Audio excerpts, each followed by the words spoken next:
Entertainment for New Year's Eve on BBC1. At 6 o'clock, Gene Wilder stars in Willy Wonka and the Chocolate Factory. A place where dreams both good and bad come true for Charlie Bucket and his friends. Hey, Grandpa, what was that we just went through? Hasawakano. Is that Japanese? No, that's Wonka Wash spelled backwards. Hey, hey, what's he doing down there? At 7:40, The Keith Harris Show. Well, he's working without us. Well, we're working without him. He's doing his bit. I think he's doing his nuts. At 8:10, Dallas. I'm going to do everything I can to change the will, so I can sell you in oil. Mama, that's going against Daddy's wishes, and you know it. I don't think you give a damn about your daddy's wishes. All you care about is yourself. At 9:15, Porridge. Can't buck the system, mad to try.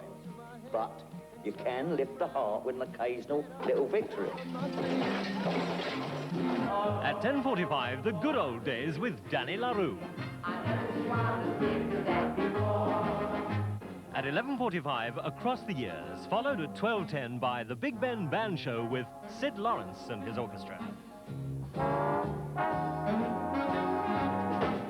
Entertainment for New Year's Eve on BBC1.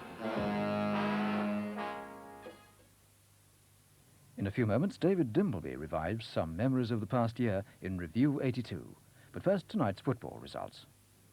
League Division 1, Aston Villa 1, Ipswich 1, Swansea 0, Birmingham 0, Watford 2, West Ham 1. Division 2, Blackburn 2, Oldham 2, Charlton 1, Queen's Park Rangers 3, Derby 2, Shrewsbury 3. Division 3, Bristol Rovers 4, Exeter 4, Wigan 1, Walsall 3. This is BBC1.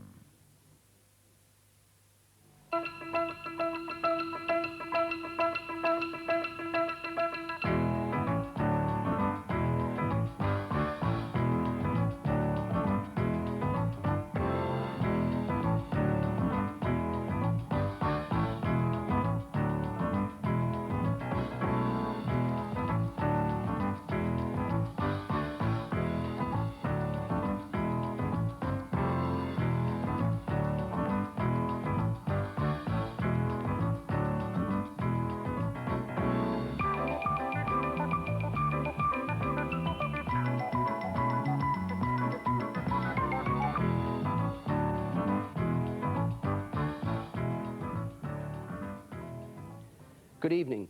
Most of us remember a year for private rather than public reasons, but there are some years which stand out for their great moments of national drama, and 1982 is certainly one of those. It was dominated by the Falklands War, an event which made a profound impact and through which we learnt truths about ourselves and perhaps about others which the humdrum of daily life rarely reveals. But the Falklands couldn't disguise the underlying issues of our time, the worldwide recession, which threatens to destroy a way of life we in this country have come to take for granted, perhaps to deny it for many years to those who've never had it. And the ever-present fear of nuclear war, with the constant frustration of efforts to negotiate a saner world, free of its burdens and uncertainties. It's been a year that has alternately tugged at our emotions and demanded that we make up our minds about where we stand on some of the great issues of the day. A year in which we've been forced to face reality.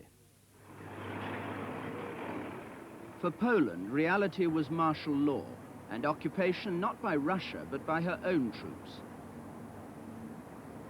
The military rulers hinted it wouldn't last long, though it began to look as though they wanted to crush solidarity first. Neither half-hearted pressure from the West, nor fervent appeals from Poland's most famous son would deter them.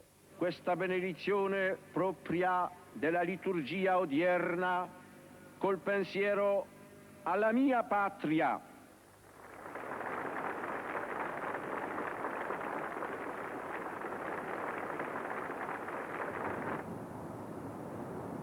Under military rule, thousands of Solidarity members, including its leader, Lech Wałęsa, were in jail.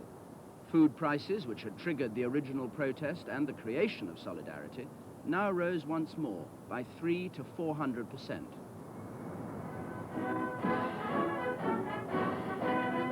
On his first official visit abroad after imposing martial law, General Jaruzelski was welcomed by President Brezhnev and congratulated on the timely measures he had taken.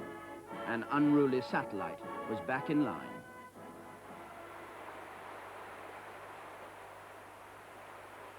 In Britain, 1982 began with the worst weather for many years. Snow and blizzard, followed by thaw and flood. I wish I had a boat, because I'm really bored. You come again, a boat somewhere, doesn't a woman? I'm not quite sure who this fellow plays for, but Ken Bailey has... A generous gesture by Erica Roe, who shared her pleasure at England's victory with 68,000 spectators and several million viewers, cheered many of us up until the snow came down again. The snow was deepest in Wales, though it was colder in Scotland than at the South Pole. For several days, there were no roads, no water, no electricity, no telephones, and sometimes no food. The EEC gave £800,000 assistance from its Natural Disaster Fund. Bad weather and human error caused the first gruesome accident of the year. A jet taking off from Washington National Airport struck a bridge, crashed onto the ice-covered Potomac River, and sank. 78 people were killed. It was a reminder of how frail our sophisticated technology can be. Martin Bell reported. This woman was winched ashore to the Virginia side, one of only 5 people to get out alive. The helicopter pilots were taking great risks on a day that found more heroes than survivors. The plight of some of the others was even more desperate. This woman with an injured arm couldn't hold on to the life belt.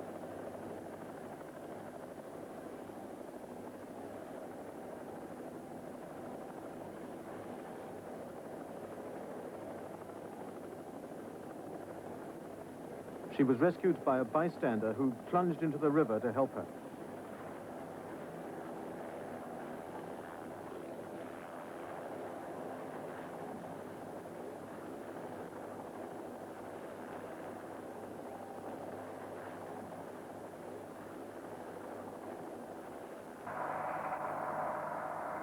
By contrast, the news that Mark Thatcher and his co-driver Charlotte Vernet were lost on a car rally in the Sahara was treated with levity, until, that is, we saw his mother's face. I'm afraid there is no news. After a 6-day search, joined by Dennis Thatcher, Mark turned up, surprised by the fuss. We weren't lost in as much as we knew where we were. We weren't exactly where we meant to be, but then again, the back axle just sort of precluded any further progress. At the end of January, unemployment broke the 3 million barrier. 1 in 8 workers was now out of a job. Some spectacular bankruptcies followed. John DeLorean had been backed by £80 million of public money to build his new sports car in Belfast, but he came to the government asking for 40 million more. Obviously, the most serious problem that an automobile company or a bank faces is the illusion of credibility in the marketplace.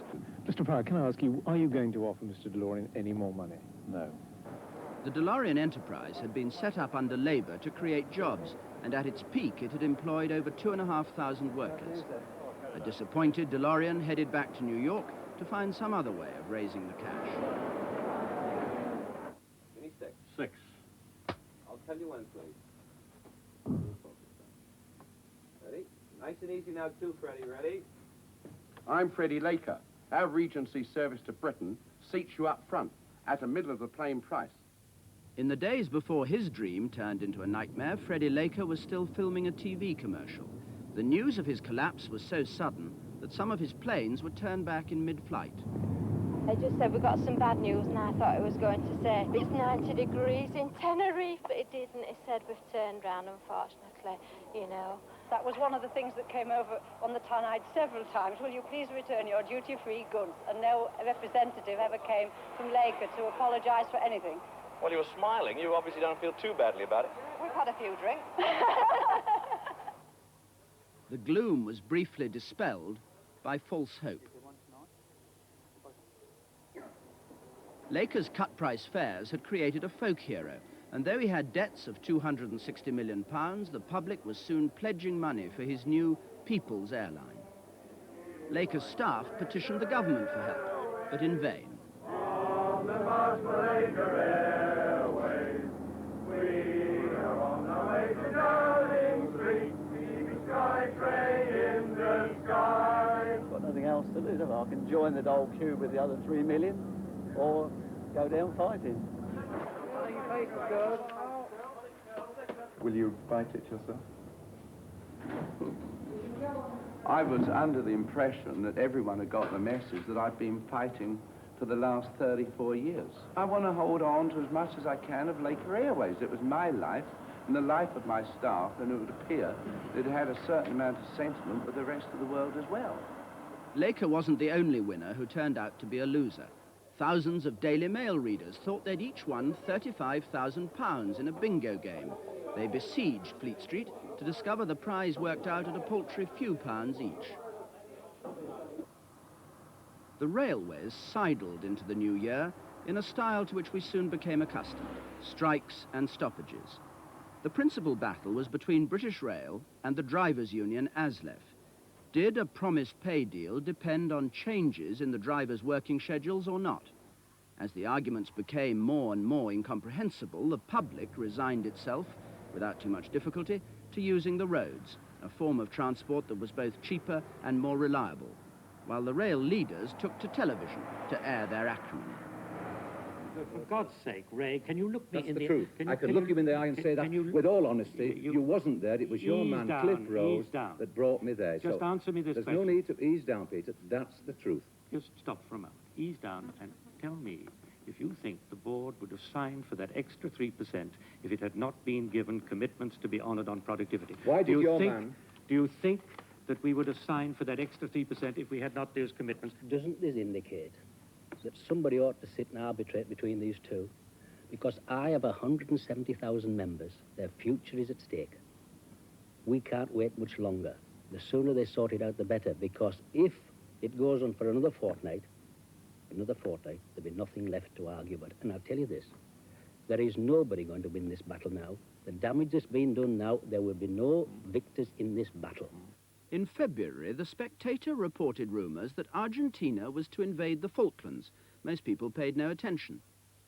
HMS Endurance, the patrol ship whose role included keeping an eye on the Falklands, was due to be withdrawn following the latest defence review. In a letter of February the 3rd, Mrs. Thatcher wrote to a worried Tory supporter that Endurance wasn't needed. The Marine garrison on the Falklands was sufficient deterrent against any possible aggression. 3 weeks later, it was announced that as part of the defence cuts, the aircraft carrier Invincible was to be sold off to Australia. The Navy had lost a rearguard battle with the Defence Secretary, and it looked as though Prince Andrew's service as a helicopter pilot in the ship, which had only begun in January, would be short-lived. What do you think of Invincible, sir? Is she a good ship? Yes. He's the captain of the Pinafore. And a right good captain, too. And though before my fall, Another trusted ship, HMS Pinafore, was scrapped in February, when the D'Oyly Cart Company closed after 106 years of Gilbert and Sullivan. I shall marry with a wife in my humble rank of life, and you, my own, are she. I must wander to and fro, and wherever I may go, I shall never be untrue to thee. Never? No, never. What, never? Never. Hardly ever. Hopes that Sir Geoffrey Howe would be untrue, even a little untrue, to Mrs. Thatcher's economic policies when he presented his budget in March, were dashed. A spate of advice had urged him to boost the economy and reverse falling output and unemployment, but he stuck strictly to the government view that there was still no alternative.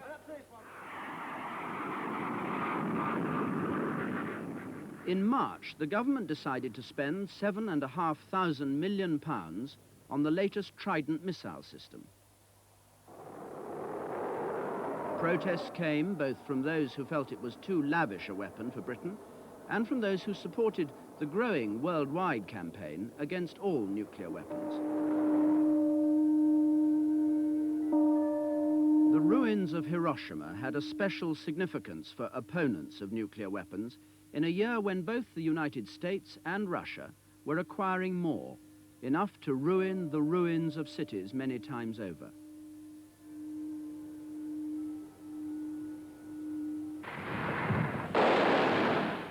In the tiny South American Republic of El Salvador, a conventional war was being fought, conventional in its weaponry as in its cause, a struggle between the entrenched power of the army and the right and the guerrilla forces of the left. The United States, hoping to see the conflict end, used its influence to encourage elections, which the left boycotted and the guerrillas tried to disrupt.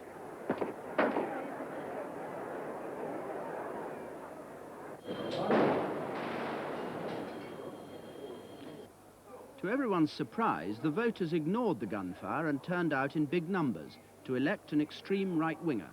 The guerrillas offered to negotiate, but the war goes on. Back in Britain, one of the great departments of state, the Foreign Office, celebrated its 200th anniversary. As detested by its enemies as it's loved by its friends, it used the opportunity for some modest self-congratulation, and this tribute from the Foreign Secretary, Lord Carrington. I think it works very well as it is. I also happen to think that diplomatic service is extremely efficient. I mean, I have been around now rather a long time in politics, and certainly the machine that you inherit when you come into the Foreign Office, I've worked here twice now, when you come into the Foreign Office, Foreign and Commonwealth Office, is the best machine that you could possibly find anywhere. I think it would be a very great pity just for the sake of tidiness or some dogma, to change it. I think it's absolutely admirable, and the people first rate. That confidence was soon rudely shaken by events taking place on the remote British island of South Georgia, a dependency of the Falklands.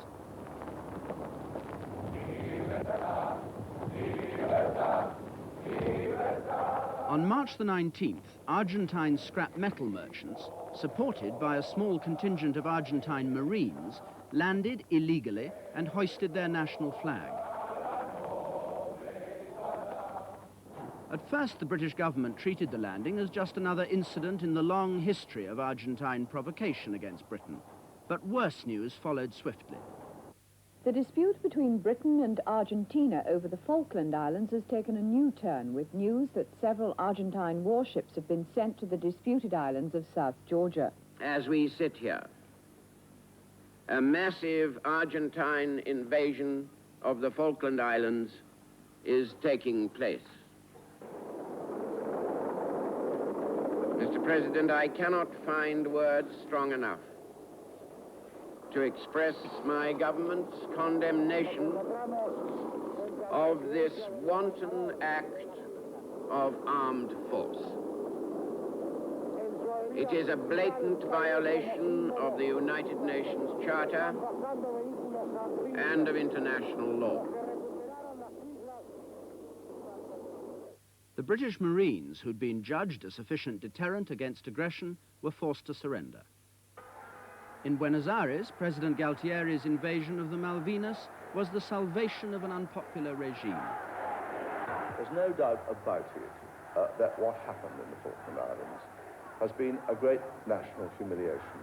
Now, I have been in charge of foreign policy, and as I say, the judgment was wrong about whether they were going to do it. Now, I don't think it's right in those circumstances that you behave as if nothing has happened and go on. And I thought that the honourable thing to do was resign, and I've done it. The day after Argentina invaded the Falklands, the House of Commons met in emergency session. The gut reaction of most members on all sides of the House was that the Falklands had to be got back, that we'd only minimally defended them and had tried for some years to persuade their inhabitants to accept some deal with Argentina was now neither here nor there. That day in New York, Britain succeeded in getting the United Nations Security Council to pass a resolution calling on Argentina to withdraw. Diplomatic negotiations started, with the American Secretary of State, Alexander Haig, going backwards and forwards between Buenos Aires, London, and Washington.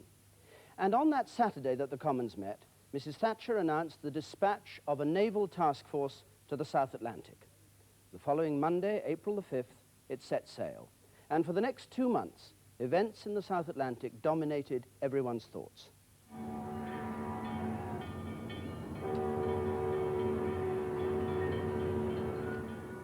The departure of the first ships of the task force was so swift, it was hard to grasp the scale of what was happening.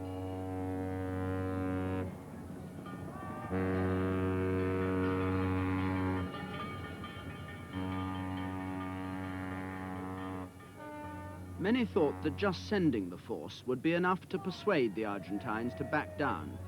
But aboard, the troops were being prepared for war. A boy with a belt of 50 rounds. Load up. Ready. Pick a point. Out to sea. Stand by. Fire!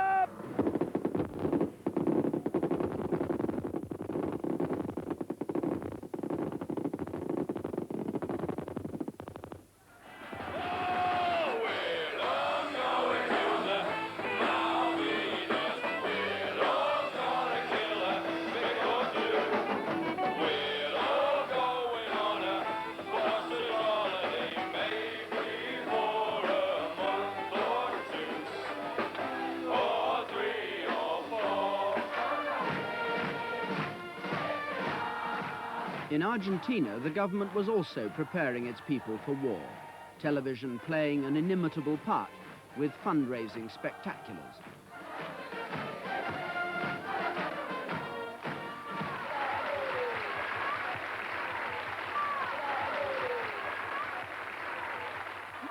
Back in London, news came of the first military action.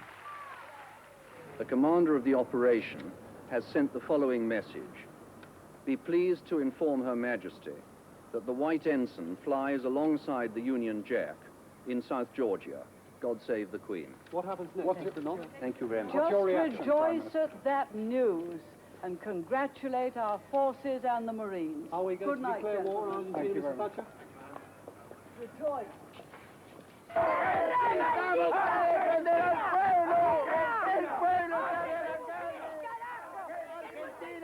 In the face of Argentinian fury over the recapture of South Georgia, hopes of peace faded fast.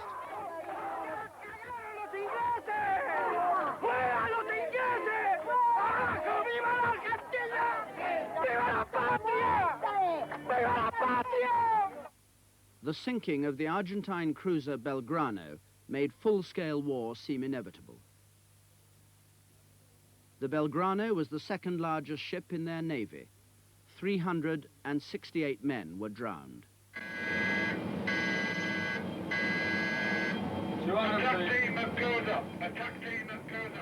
The Belgrano had been torpedoed by the British submarine Conqueror. At the time, she was 30 miles outside the total exclusion zone we had declared around the Falklands. The news stunned Argentina. For a moment, it seemed world opinion might turn against Britain.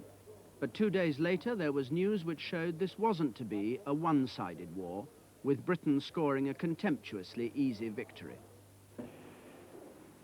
In the course of its duties within the total exclusion zone around the Falkland Islands, HMS Sheffield, a Type 42 destroyer, was attacked and hit late this afternoon by an Argentine missile. It is feared that there have been a number of casualties, but we have no details of them yet. Helicopters rushed survivors to the carriers.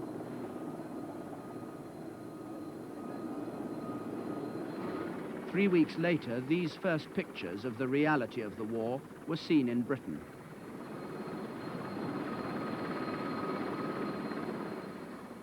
HMS Sheffield had been the first victim of the Exocet, a missile which nearly changed the whole course of the conflict and revealed the new nature of naval warfare.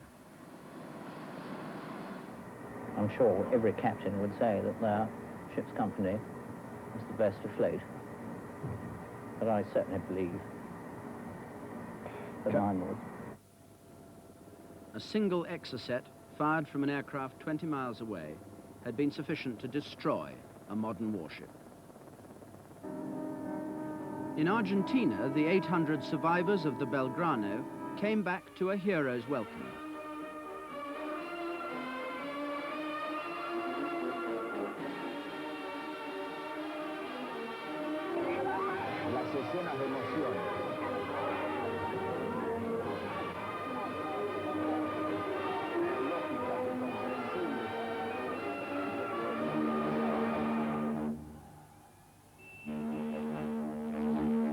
In In Britain, soldiers were still leaving for the South Atlantic. 3,000 sailed on the QE2.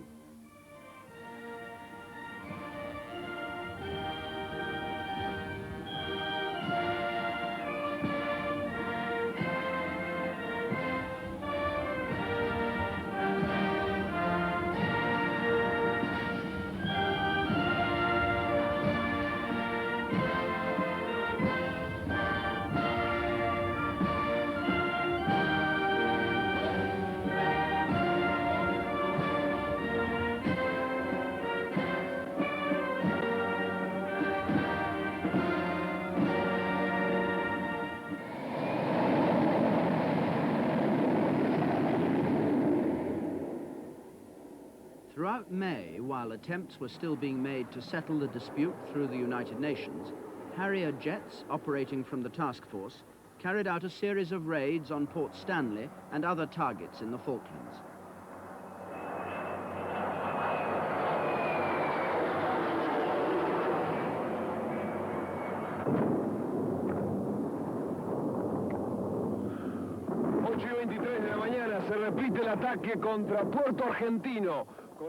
Pictures of the first attack were broadcast round the world by Argentine television, but their claims of British losses were countered by a radio report from BBC correspondent Brian Hanrahan aboard the flagship Hermes.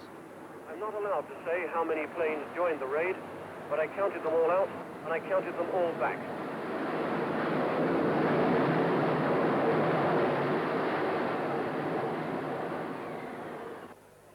In Britain, opponents of the government's action were becoming more visible, though they remained a minority. There was broad all-party support in Parliament, but some dissident voices were being heard from backbenchers. People know that in the end, this is going to come to the United Nations to settle, and why should we lose thousands, maybe, of lives before the United Nations takes charge of this issue? If our national survival is at stake, yes, clearly we have to fight. If we're faced with the Russian threat, I'm not a disarmer or unilateralist. If we're faced with the Russian threat, of course we fight. But anything short of that, I don't believe that killing can ever be the right answer. We're not heedless of public opinion.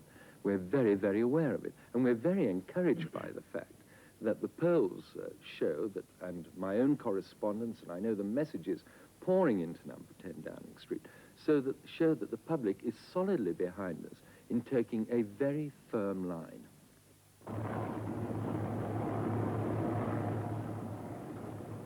May the 21st.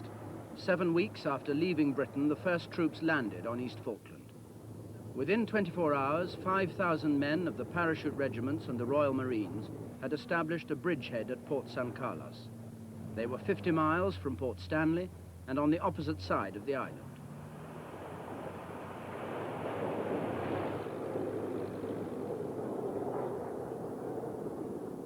The landing was unopposed, but later that day and in the days that followed, the Argentine Air Force attacked the fleet anchored in San Carlos Sound.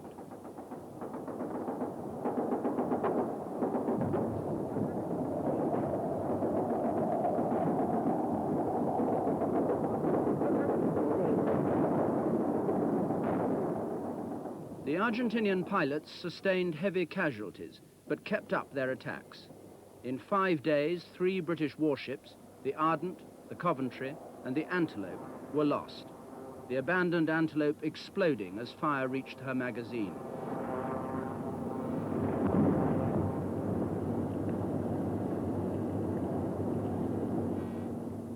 A week after landing at San Carlos, the invasion force was on the move. The first major battle took place at Goose Green, a battle which the British commander believes persuaded the Argentines that they were going to lose in the end.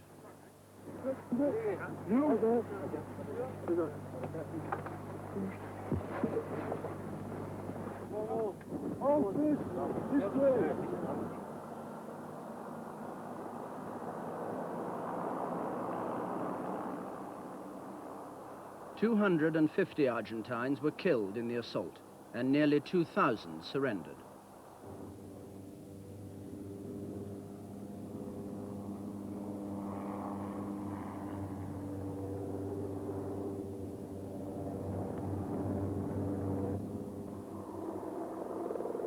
British casualties were 31 wounded, 17 dead, among them the commanding officer of 2 para.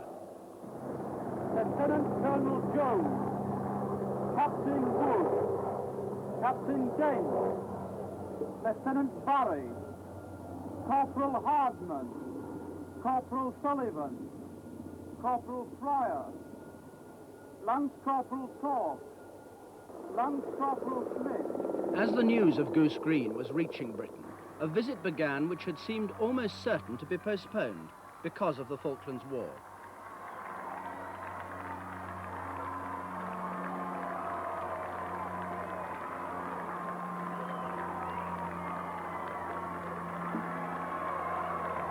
It was the first time a pope had come to Britain. Ever since connections with the papacy were severed 450 years earlier, there'd been a long history of hostility and distrust on both sides.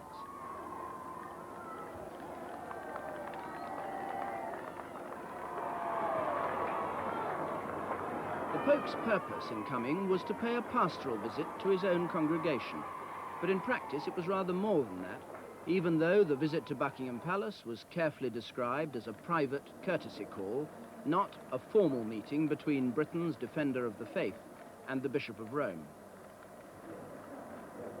There were fears that the Pope's presence might arouse hostility, particularly if he spoke out on the war, but his views were carefully couched as general observations, not condemnation of any one country or government. Today, the scale and the horror of modern warfare, whether nuclear or not, makes it totally unacceptable as a means of settling differences between nations. War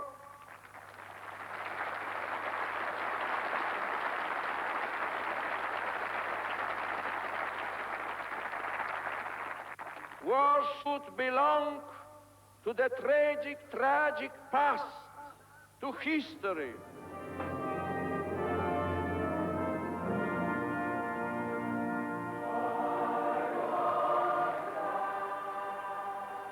Some of the most moving moments were when the Pope met ordinary people, children, families, the old, or the sick for whom a special service was held in Southwark Cathedral.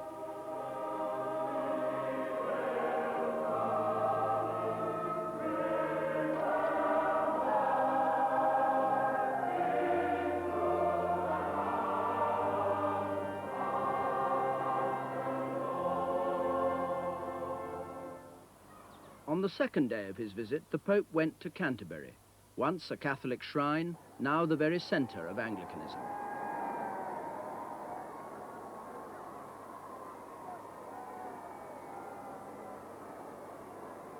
He had come to take part in a service with Archbishop Runcie, symbolising the progress of Anglican and Roman Catholic churches to reconciliation and unity.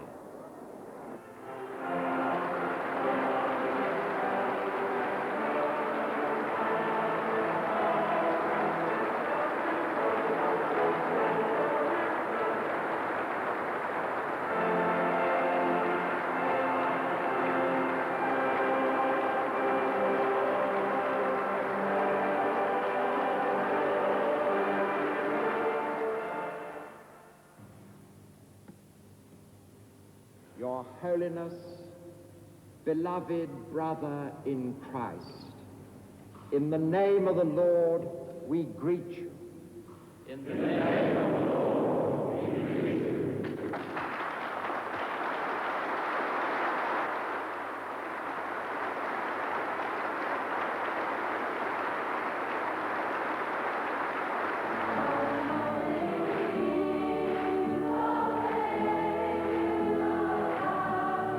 From this moment on, the journey through England, Scotland and Wales became a celebration.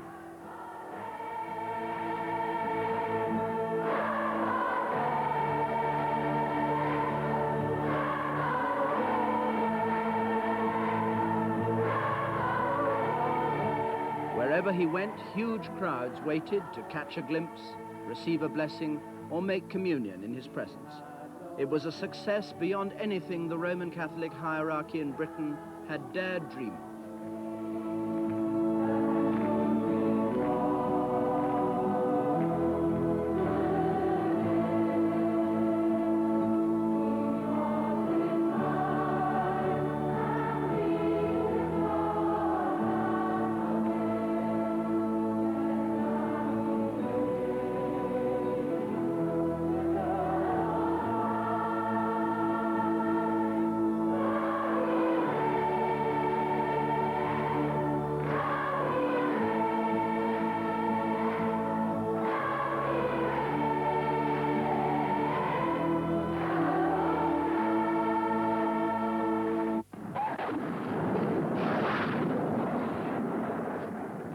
In the Falklands at Bluff Cove, our forces suffered their worst disaster in the campaign.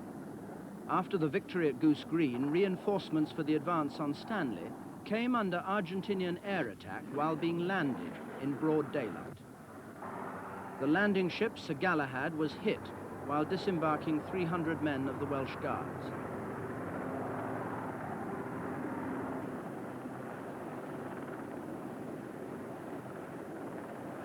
Afterwards, there was to be criticism of the timing of the disembarkation. There was no criticism of the courage shown in the wake of the attack. Helicopter pilots repeatedly took their machines dangerously close to the ship, plucking men from the water and trying to fan lifeboats away from the flames.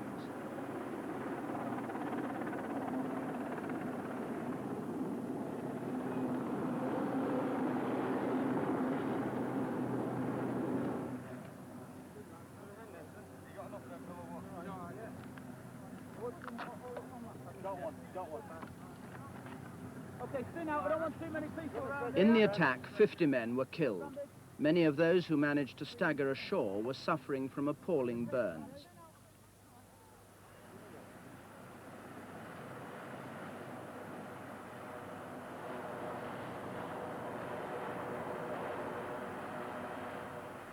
Helicopters carried the worst cases to makeshift field hospitals for emergency operations.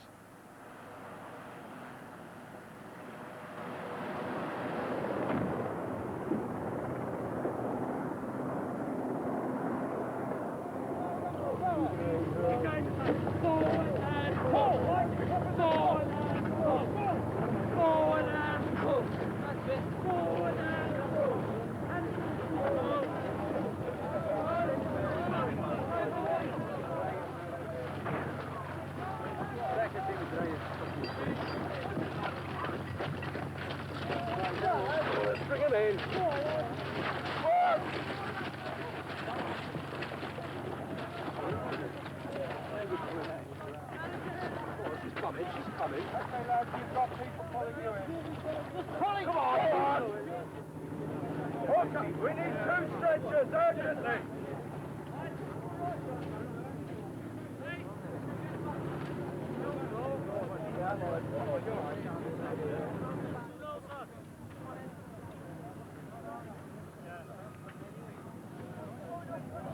We need another one of those machines. Get them ready. Nobody's out of it. On the eve of the Argentinian surrender, the Pope visited Buenos Aires.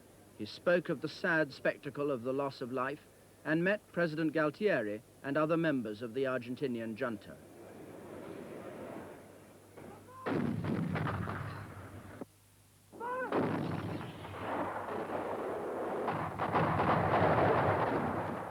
A few miles outside Stanley, from the top of the hills that surrounded the port, a steady bombardment was being laid down in preparation for the final assault.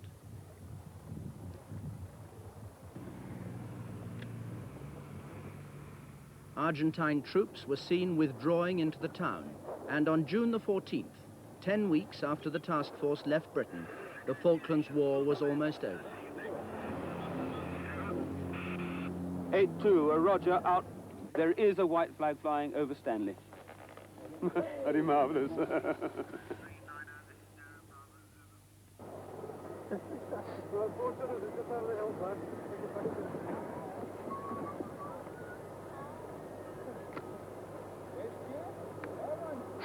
Prime Minister, we have a microphone here. Prime Minister, we have a microphone here. Just wonderful news. And it's Great Britain. Marvellous forces, every single one of them. It's just been everyone together, and that's what matters. We knew what we had to do. We knew what we had to do. And we went about it and did it. Do you think the ceasefire will hold, Prime Minister? I believe so. I believe so. There's still one or two things. Just listen to everyone. I must go down and talk to them. Wait a minute. Right. Off the carpet, man.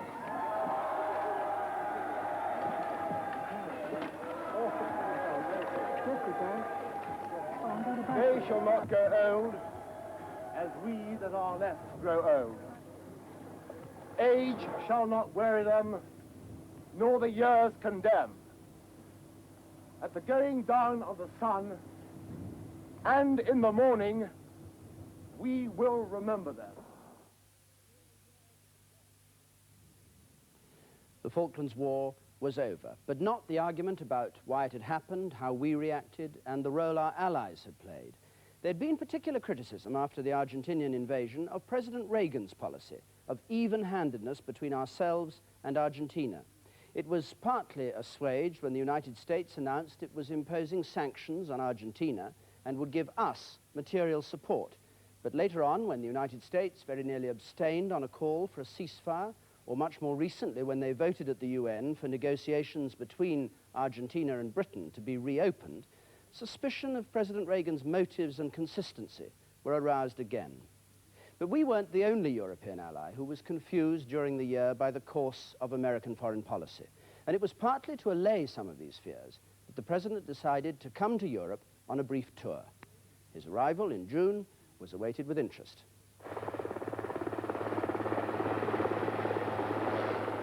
The President's visit to Britain lasted only 2 days. He was to stay at Windsor Castle as guest of the Queen, an invitation never previously extended to an American president.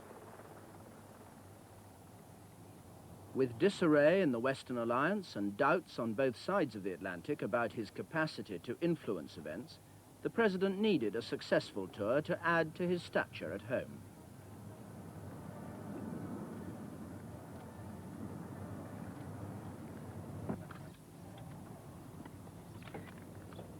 After a smile and a pause for the American television cameras, strategically placed nearby, the President went riding next morning in Windsor Park with the Queen.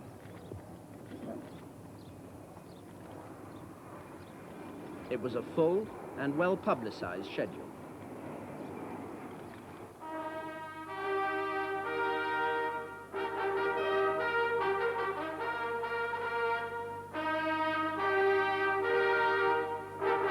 Later the same morning, the President addressed a meeting of the Houses of Parliament and tried to mend a few fences.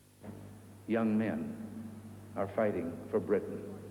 And yes, voices have been raised protesting their sacrifice for lumps of rock and earth so far away. But those young men aren't fighting for mere real estate. They fight for a cause, for the belief that armed aggression must not be allowed to succeed, and the people must participate in the decisions of government.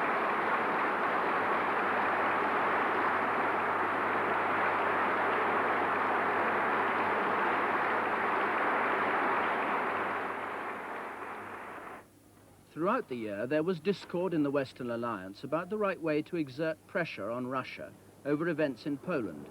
President Reagan tried unsuccessfully to stop equipment being shipped for the Siberian gas pipeline, including turbines from John Brown's yard on the Clyde.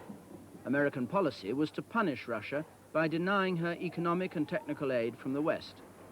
The same objection did not apply to massive grain sales by American farmers to Russia. There was also a row over steel. President Reagan alleged Europe was dumping subsidized steel on the American market. Under threat of legal action, Europe finally agreed to curb her exports. The prospect of a trade war with each country trying to protect itself from the effects of recession was averted.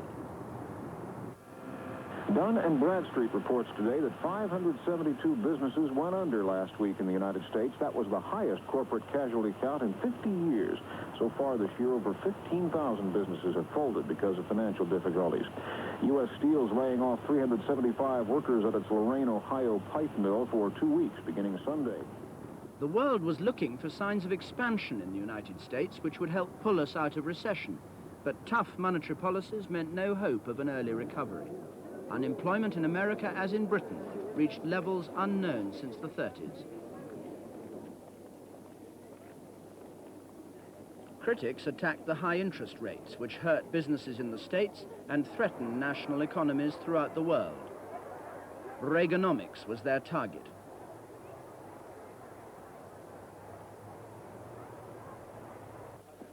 It was poorer nations, and the poor within the richer nations, who suffered most.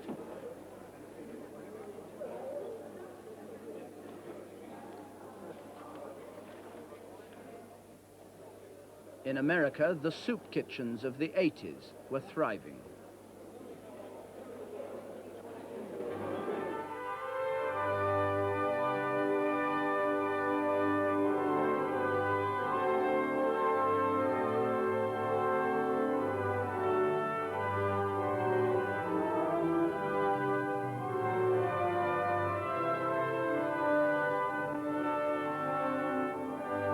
Reagan's visit apart, the royal family was much in the news all year.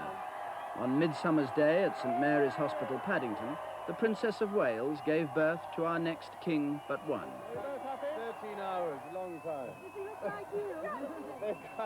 Does he look like you, sir? They have been singing Well Done, Charlie, Let's Have Another One. Is that on the programme of events? Bloody hell, give us a chance. You asked my wife, I don't think she'd be too pleased just yet.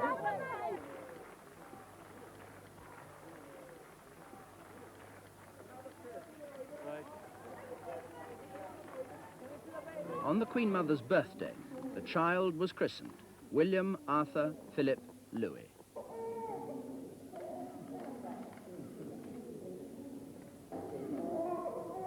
He'll be known as Prince William of Wales, without, the palace said, any foreshortening of the name.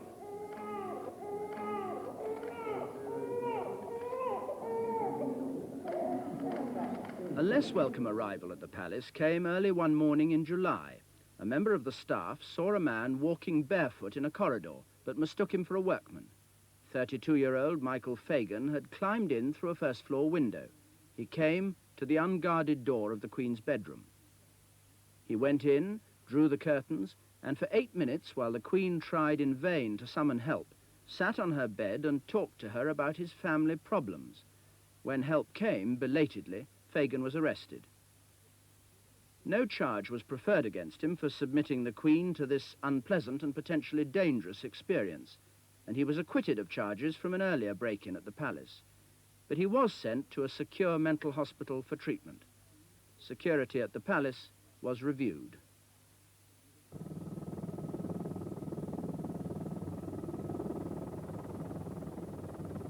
On July the 20th, the horrors of Northern Ireland were once again visited on London. IRA terrorists exploded a bomb beneath a bandstand in Regent's Park, where the Royal Green Jackets were giving a lunchtime concert. 7 people were killed, 29 injured. 2 hours earlier, as a mounted detachment of the Blues and Royals was riding through Hyde Park, the IRA had detonated a car bomb packed with nails. 4 died. 31 people were injured, including passers-by. 7 horses were killed, and many severely injured by flying nails. Sefton, whose injuries aroused particular public concern, was later fit enough to go back on parade at the state opening of Parliament in November.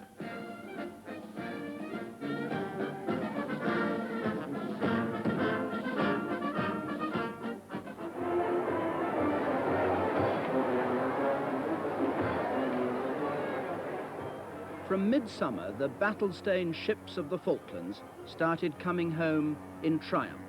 The flagship Hermes was one of the first.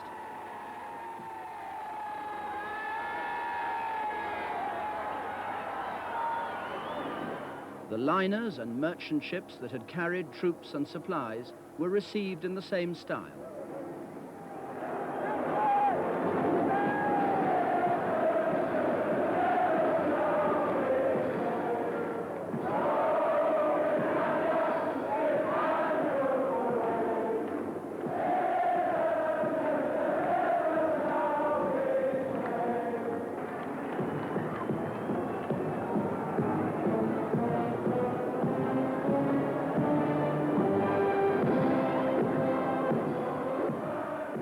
Last of the big ships back was HMS Invincible, with Prince Andrew aboard.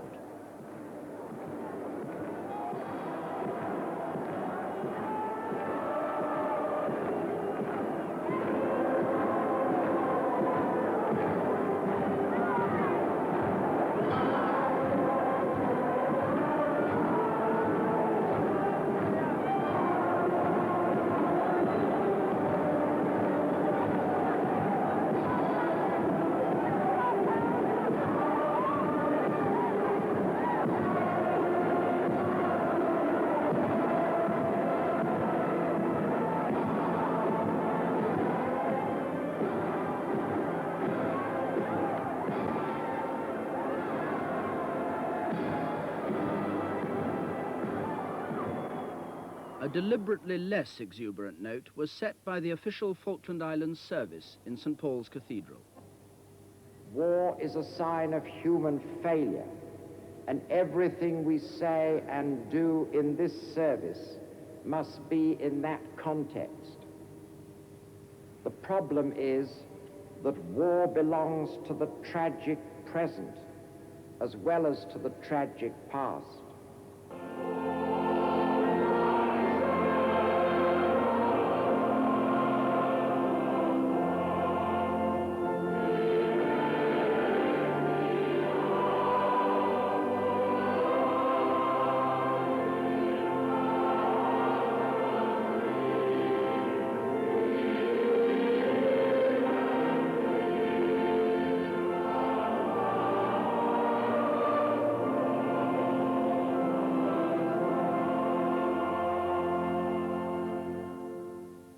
In a way, I know he's not here, but in another way, I still believe he's here because all his things here, all his memories here, all his trophies, his pictures. So to me, he's still here. I know, I don't like saying that he's dead, I'll be honest. I don't like saying that because I haven't cried yet, and most probably I will break down, but I just don't like saying that he is dead.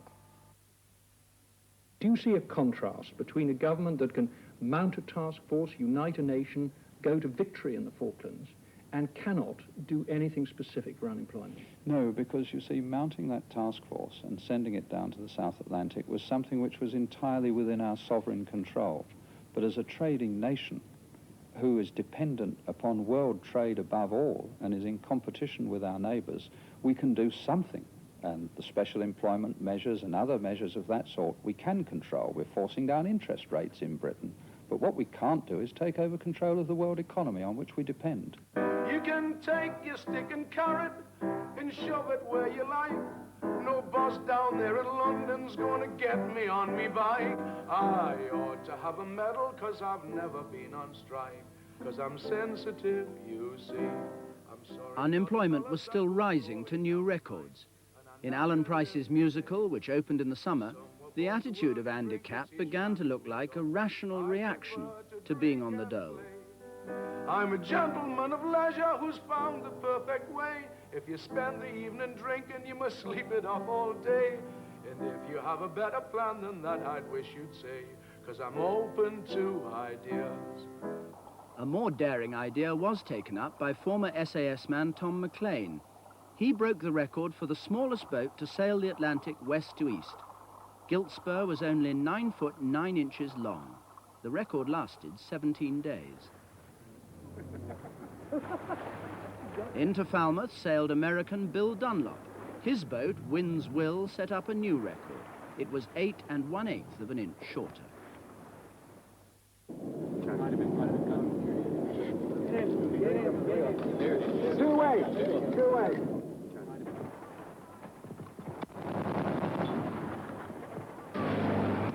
The bloodiest fighting of the year was not in the Falklands, but in the Middle East.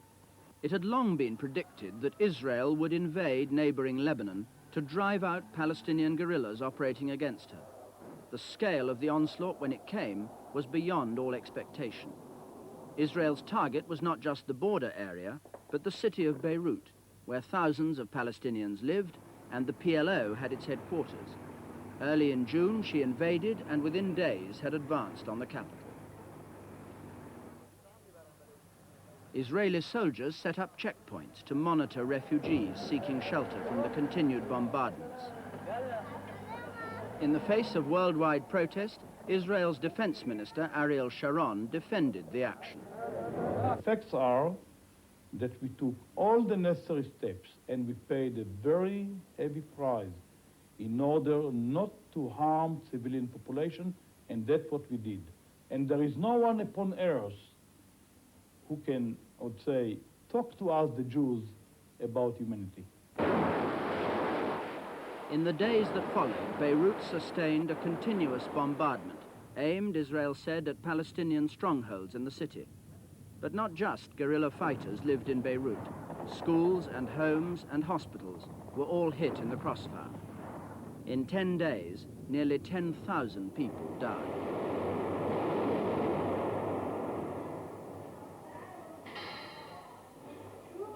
We need blood. We don't have blood anymore. There are no ambulances to transfer the people who are here, who have come in and who need surgery because we can't operate on them. We're told that all our ambulances are busy. We've sent a team out to try and get blood during the shelling, and we don't even... And we don't know if they've got there, we don't know if they've got the blood, and we don't know how we're going to get them back. We'll make it. As the bombardment went on, there were repeated calls from Israel's closest ally, the United States, for the fighting to stop. But it was clear that Israel was determined to drive the PLO out of Lebanon forever.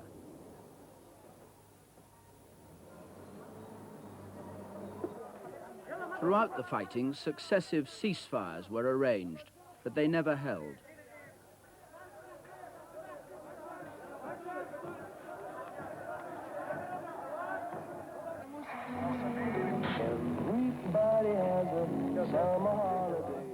At the end of July, 2 months after they'd invaded and besieged the city, Israel threatened a final assault on Beirut. They'd grown impatient with what they saw as the PLO's delaying tactics over the terms of their withdrawal, and there was no let-up in the pressure.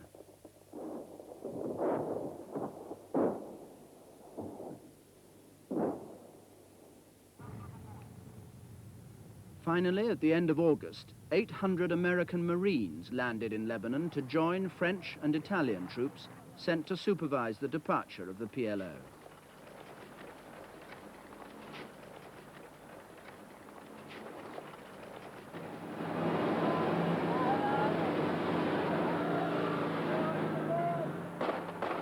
The PLO had suffered a severe defeat, but were determined not to show it, and left Lebanon defiantly, in the manner not of the conquered, but the conqueror. Yasser Arafat, the PLO leader, thanked the people of Lebanon for the sacrifices they'd made for the Palestinian revolution.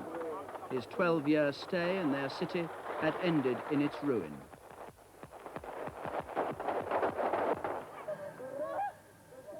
The departure of the PLO didn't mean a return to normality.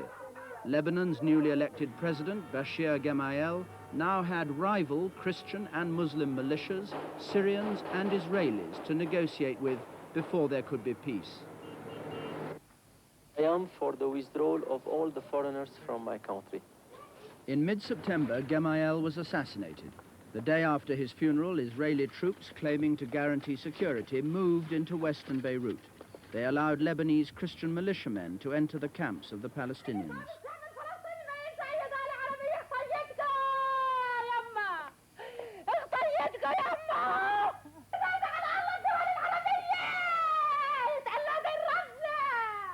This was the first of the massacres we discovered yesterday. Now, 24 hours later, the stench here is appalling. But the effects on the Israelis of what their Christian allies did here and in dozens of other places around this camp are going to be immense. There's always been a risk of such massacres if Christian militiamen were allowed to come into Palestinian camps, and the Israelis seem to have done nothing to prevent them coming into this one.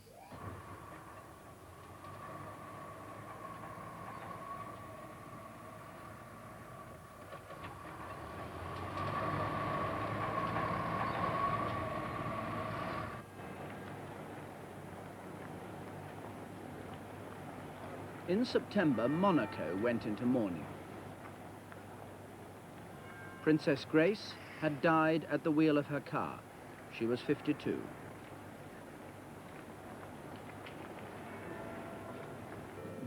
As Grace Kelly, she had a brief but distinguished film career in the United States before marrying Prince Rainier in 1956. It was not the star of high noon and high society that Monaco was mourning, but a princess who had devoted 25 years of her life to the welfare of the tiny principality.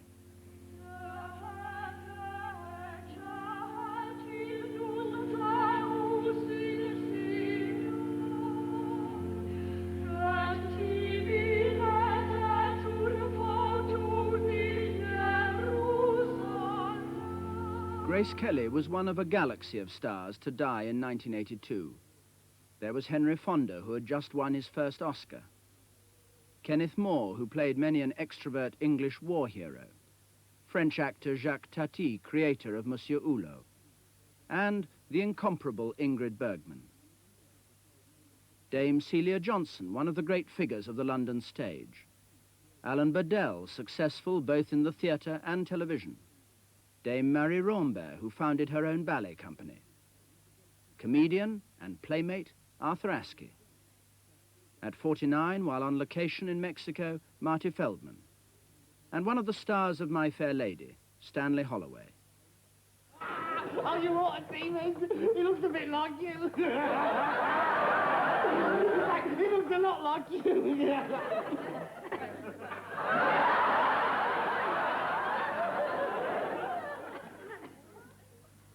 Britain's nurses and health workers, engaged in the longest-running industrial dispute since the 1926 general strike, won support from the TUC on a scale not seen since then.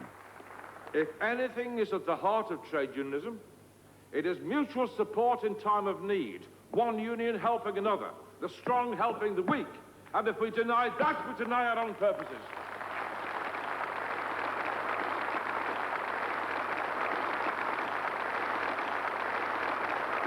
The emotional support for the nurses resulted in a national day of action. Thousands of trade unionists paraded through London. Work at many coal mines, docks and newspapers was halted. All over the country, politicians and labour leaders took part in demonstrations. The unions had promised that emergency cover would be maintained, but in London, on Tyneside and in Leeds, it was withdrawn, and police took over the work of ambulance men.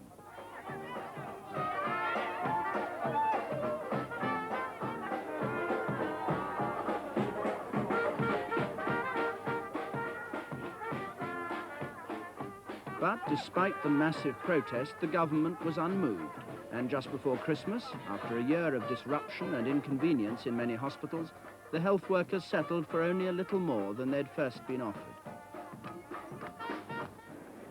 Pay concerned the CBI conference. The chairman of the employers' organisation, Sir Terence Beckett, echoed the government's view that a change in attitude was necessary. Zero general wage settlement should be seriously considered now that inflation is coming down to 5% and lower. To provide more jobs, we have in some cases to price people back into work. Austerity is philanthropy in Britain today. What we did with pay in the 70s, you know, did nobody any favours.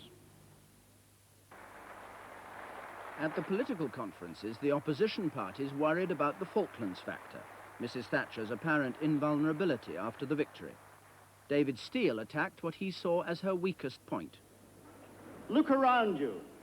Is there no alternative to the silent factories with their machinery sold for scrap? no alternative to the dull queues and the wasted lives, no alternative to the decaying cities and the shabby streets? Is there no alternative to the frustration of the young and the abandonment of the old? Is no progress possible, no change necessary? We will never accept this Tory Council of Despair. The Liberals had just completed negotiations with the SDP over the allocation of alliance seats at the next election. They had had the best of it and were in confident mood. Not so the SDP. Roy Jenkins, their new leader, after a spectacular by-election victory earlier in the year, had seen support wane. Hopes that the SDP-Liberal alliance would form the next government had given way to talk of merely holding the balance of power. The battle over the economy was joined by their new president, Shirley Williams. Little Prince William was born to the sound of falling economic indicators, no upturn being in sight. The government can mangle its wets, silence its dissidents, sack its critics. It's remarkably efficient at all three. But none of that alters the harsh fact that the economy is spinning out of control and the government has not a clue as to what action it ought to take. Roy Jenkins had the task of boosting the party's flagging morale.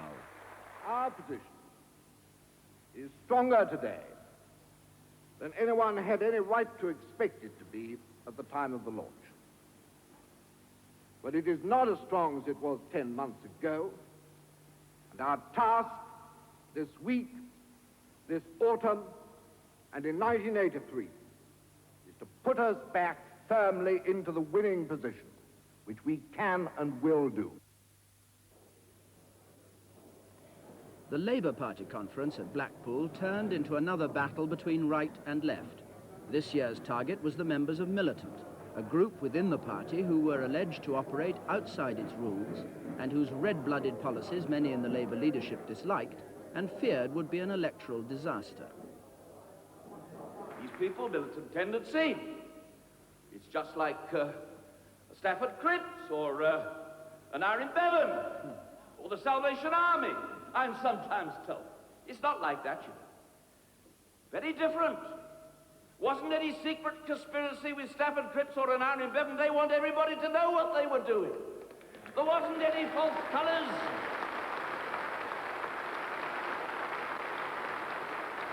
There weren't any false colours about the way they went about propagating their views. They were accused of trying to form a party within a party. But it wasn't true. It wasn't true, but in this case it is true, and that's a big difference. Would you please leave the rostrum?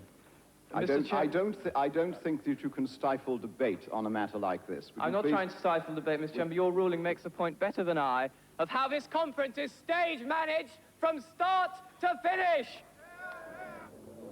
The Conservatives were in no mood to have anyone rock the boat. Against expectation, and partly because of the Falklands, Mrs. Thatcher was ahead of all other political leaders in the polls, and her party was well ahead too. The figures of rising unemployment and falling output had some Tories worried, but the Prime Minister confidently defended her economic programme. Government can't do everything. If we are to beat unemployment, and we must, we've got to do it together.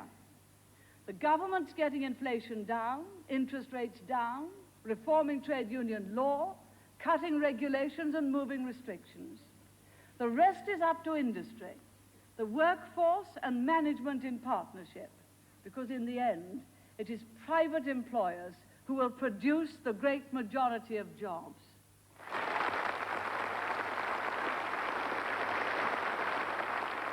And there was a single woman. Here she is beside me.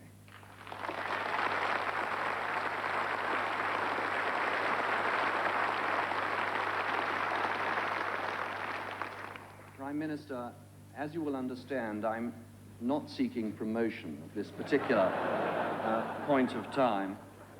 But can I say that without you, it would have been impossible. And I hope the British people realize that as well. John Knott making his last speech at the conference after he had announced he was planning to give up office and leave politics. Why should the public on this issue, as regards the future of the Royal Navy, believe you, a transient, here today and, if I may say so, gone tomorrow politician, rather than a senior officer of many years? I'm fed up with this interview, really. It's ridiculous, rolling. Well, thank you, Mr. Knott. Other retirements of the year included President Galtieri of Argentina 2 days after the surrender, Alexander Haig, Secretary of State and shuttle diplomat, Chancellor Schmidt of West Germany, defeated in a vote of confidence, Joe Grimond, former leader of the Liberal Party, television tycoon Lou Grade, apparently sunk by the Titanic, Sid Wheel, who cast the railwayman's vote the wrong way, Derek Ezra from the chairmanship of the Coal Board, and Joe Gormley with a parting shot at communists. Joe Gormley's been against them for years and will continue to be against them. And I hope that the miners will be against them, because they are no good for the miners, and they are no good for Britain. And you've got to stand up and be bloody counted, the lot of you.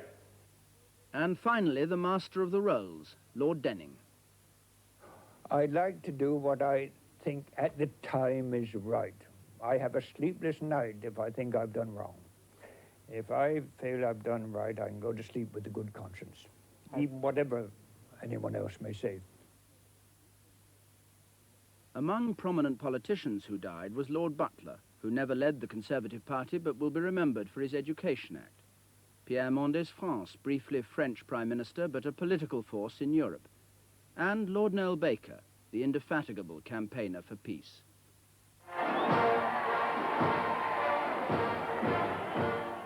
In October, the fighters in the Falklands War were honoured in a victory parade through the streets of London. It was not their only honour. Nearly 600 members of the task force were awarded medals, including 2 posthumous VCs.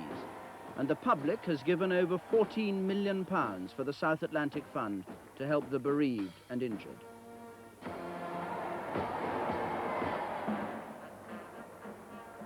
The salute was taken by the Chief of the Defence Staff, the Admiral of the Fleet, the Lord Mayor of London, and the Prime Minister.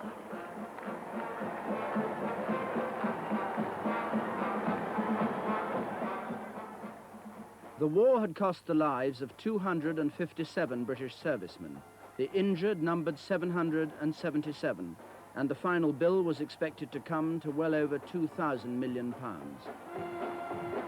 A reminder of earlier wars emerged from the Solent mud, where it had lain safely for centuries.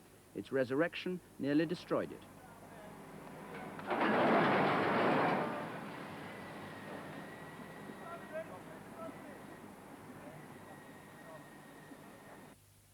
The Mary Rose, a warship of Henry VIII's fleet, had capsized with all hands, under the eyes of the King.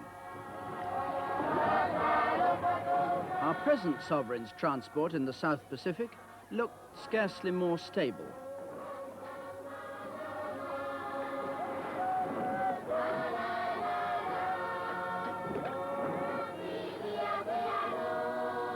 The Queen was first rowed ashore and then carried shoulder high up the beach, still sitting on her makeshift throne.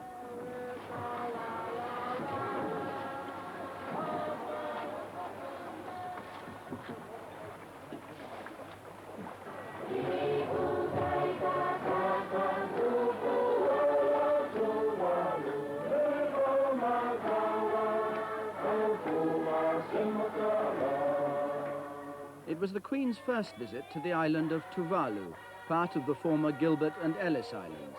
It came at the end of a 5-week tour with the Duke of Edinburgh of Australia and the tranquil South Pacific.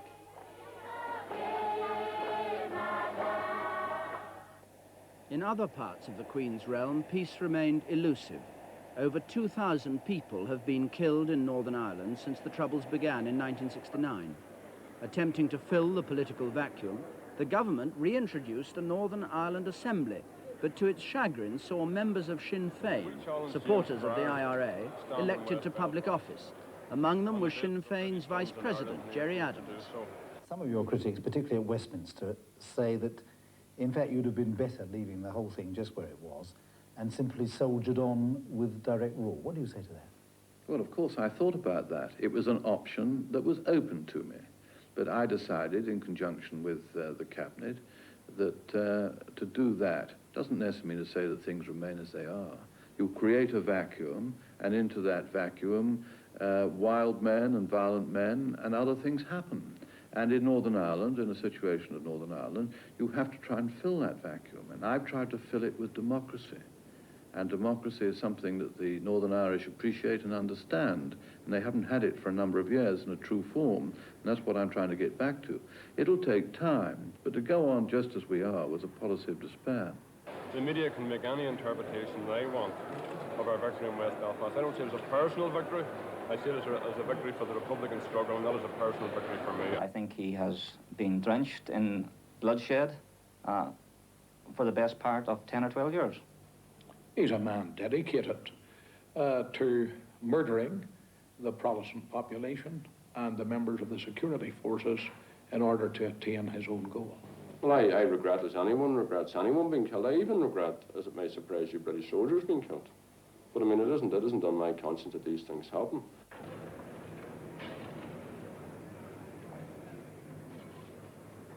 The carnage at a disco in Ballykelly this month, in which 17 people were killed, 11 of them off-duty soldiers, led to calls in the north for tougher action against the terrorists. From the south, a radical proposal from Garret Fitzgerald, who's just regained the premiership he lost to Charles Haughey earlier in the year. 2 lots of courts and 2 lots of police, divided by a border which only the terrorist can cross with impunity, is a recipe for anarchy. Surely we could put aside our differences and come together under whatever umbrella of authority may be most effective for this purpose, whether Anglo-Irish or North-South, in order to face an all-Ireland terrorist movement with an all-Ireland judicial and policing system. No obstacles of constitutional theory or political prejudice in either North or South should stand in the way of such a potentially effective step towards restoring peace in the island. At the end of the year, some familiar faces reappeared, not always in the same guise. John DeLorean was arrested, handcuffed, and charged with dealing in cocaine. He was also alleged to have had links with the IRA. Mark Thatcher was reported missing on a motor rally in Mexico, or as he might have put it, not lost, but not where he was meant to be. Sir Freddie Laker announced a new package holiday company promising that this time you couldn't lose your money. Television offered another choice with the opening of Channel 4. Good afternoon. It's a pleasure to be able to say to you, welcome to Channel 4. The first new channel for 18 years wasn't an immediate success, with small audiences and criticism of the quality of its programs. But teething troubles are nothing new, and more significant is that with satellite and cable to follow, Channel 4 marks the beginning of a new era. In Moscow, an era ended, with the death of only the 4th man to rule Russia since the revolution.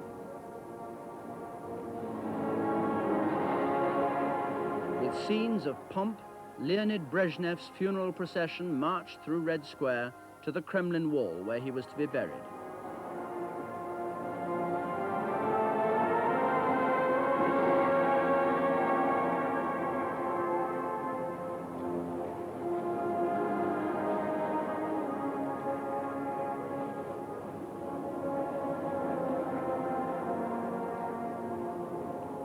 After the funeral, Kremlin leaders, led by Yuri Andropov, the former head of the KGB, and now the first secretary of the Soviet Union, met foreign ambassadors and ministers.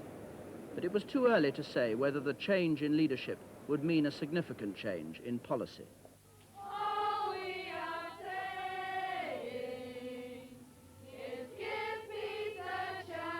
Unless there is a dramatic change in nuclear policy on both sides, Greenham Common in Berkshire will next year become the base for American cruise missiles. 30,000 women voiced their objection.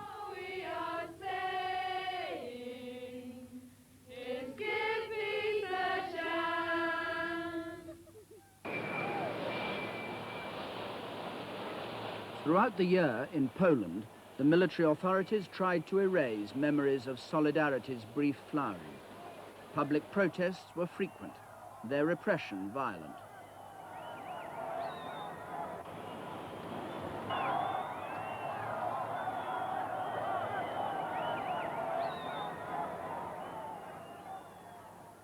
Solidarity's leader, Lech Wałęsa, was eventually released after almost a year in detention, still a symbol to his people. At the start of the year, the Poles had hoped that martial law would be abolished by its end. But to their disappointment, when General Jaruzelski appeared on television just before Christmas, it was only to announce its suspension. And so 1982 ended, and for Poland, much as it had begun. Inevitably, a year, being an arbitrary division of time, is full of events that conflict or overlap, and of stories which have beginnings but no endings. I hope our kaleidoscope may nonetheless have reminded you of some of the more significant moments of 1982. I said at the beginning that most of us remember a year more for private reasons than for public reasons. I hope that whatever 1983 may bring, your private reasons for remembering it will be happy ones. Good night.